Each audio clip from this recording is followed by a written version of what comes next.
So we have to talk about BlackBerry's stock again, as we are once more pulling right up towards all-time highs while holding the resistance right below $14.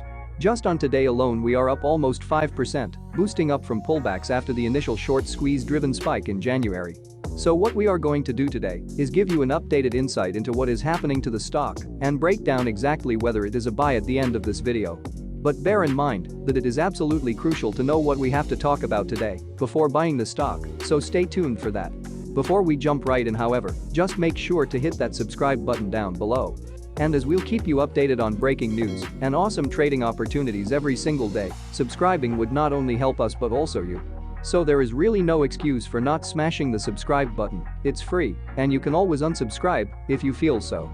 Alright, let's start talking about the stock. So BlackBerry once was a high-flying tech stock, as it was the top leader of the mobile market. However, as Apple, Samsung, and a bunch of new Chinese manufacturers soon transformed the smartphone industry, BlackBerry couldn't really compete and had to exit the mobile manufacturing segment a few years back. Its business then pivoted and now provides software and security to enterprises and governments, while focusing on a similar approach Amazon does with its AWS product line, machine learning and cloud services. As the following is crucial to consider for our prediction at the end of the video, however, we have to take a look at some key fundamentals for the stock before we can also come to some short squeeze data. So let's start with some relatively unimpressive quarterly results the company announced at the beginning of the year. It reported sales of $210 million, a decline of 25% year-over-year. And while one reason for this might be the current pandemic, the company also claimed that it was in negotiations to sell a few of its mobile devices, messaging, and wireless networking patents to a North American entity. These talks meant, and this is also very important for the prediction at the end, that the company had to delay sales activities that would have helped BlackBerry earn higher licensing revenue in the quarter ended in February 2021. But if there is a light at the end of the tunnel, it may be coming from the new QNX platform, which basically is a real-time operating system built especially for electric vehicles.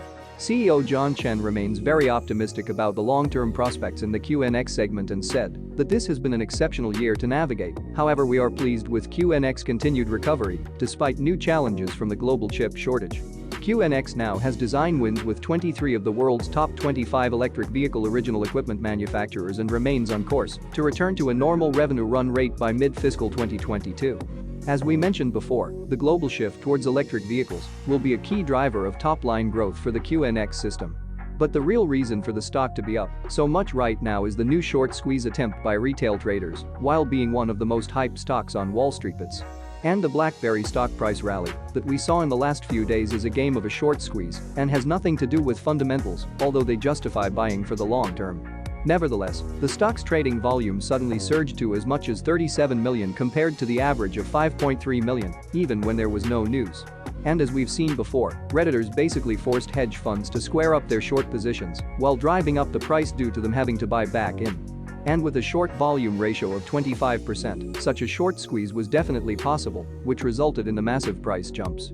But despite the recent moves not happening based on fundamentals, BlackBerry definitely deserves credit for stabilizing its business before it plunged off a cliff. But investors have to consider that its software and services segment still faces tough challenges in the cybersecurity market, and its widely hyped automotive partnerships probably won't significantly move the needle.